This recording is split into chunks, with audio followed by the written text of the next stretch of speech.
Welcome back to Vaish official. అందరూ ఎలా ఉన్నారు? సో, నిన్న 16 సెప్టెంబర్ మా చిన్న బాబుకి సెకండ్ టైమ్ గుండు చేపిస్తామనేసి శ్రీశైలం వెళ్ళాము. అండ్ యాక్చువల్లీ అసలు కనుక్కోలేము. మేము మర్చిపోయాం వినాయకుడి నిమజ్జనంలుంటాయని. చాలా ట్రాఫిక్ ఉంది. లిటరల్‌గా ఎంత హెవీగా అనిపిస్తుందంటే ఒక్కొక్క దగ్గర ఆపితే ఒక 1 అవర్, 1 ½ అవర్, 2 అవర్స్, 3 అవర్స్ గూడా అయితుంది.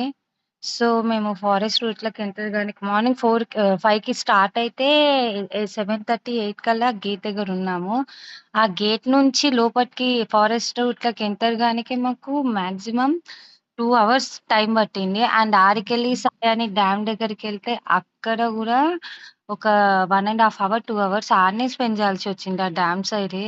ఎందుకంటే ట్రాఫిక్ చాలా ఉంది వినాయకులనేసేది. సో, ఇప్పుడు వినాయకులనేసేటప్పుడు అస్సలకెళ్ళకుండి ఈ 2, 3 డేస్. అండ్ చూడనీకైతే చాలా బాగా అనిపిచ్చింది నాకు. మేము అనుకోకుండా మర్చిపోయాం గానీ, చాలా మంచిగా అనిపిచ్చింది. అండ్ 1 గేట్ ఆఫ్ వాటర్ గూడా వదిలారు.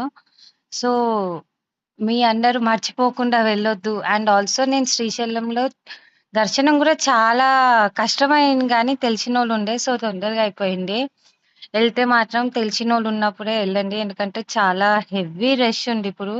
లిటరల్‌గా తట్టుకోలేరు చిన్న పిల్లలున్నోళ్ళైతే. నా ఇద్దరు పిల్లలని గుళ్ళకి పోంగానే నాకు ఆకలైతుందమ్మా అని ఒకళ్ళు, ఇంకొకళ్ళేమో ఏడుస్తూనే ఉంటారు. సో, జాగ్రత్తగుండండి.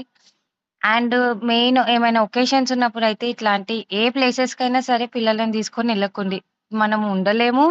వాళ్ళనెత్తుకొని మళ్ళీ బ్యాక్ గూడా రాలేము. సో, నాకైతే ఎంజాయ్ బా చేశాను అని.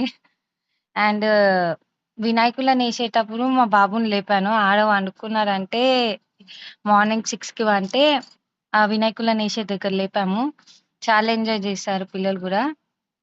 And once again happy Vinayaka Chavithi. And ఇప్పుడు ఇగ నెక్స్ట్ దుర్గామాత ఉన్నాయి. సో, జాగ్రత్తగుండండి. ఎవ్వరు గూడా శ్రీశైలం గాని డ్యామ్స్ ఉన్న సైడ్ ఎళ్ళకండి. ఎందుకంటే రష్ బాగుంటది. శ్రీశైలంలో దర్శనం గూడా జనాలు చాలున్నారు.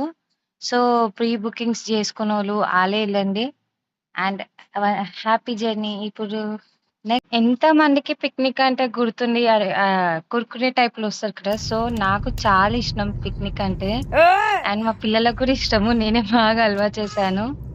మీరు కామెంట్స్‌లో కామెంట్ చేయండి. ఎంతమంది పిక్నిక్ తిన్నారు? ఎంతమందికి అది ఇష్టం అని. పిక్నిక్ అనేది ఒక స్నాక్. అదొక ఏం తీసుకున్నావు చూపి పిక్నిక్ ప్లేస్ గాదు. సో, చూపి కామెంట్స్‌లో కామెంట్ చేయండి. మాట్లాడుకుంటాం. చాలా స్వీట్ మెమోరీస్ ఇంకా అన్నున్నాయి. చూపిస్తూ ఉంటా. Bye bye.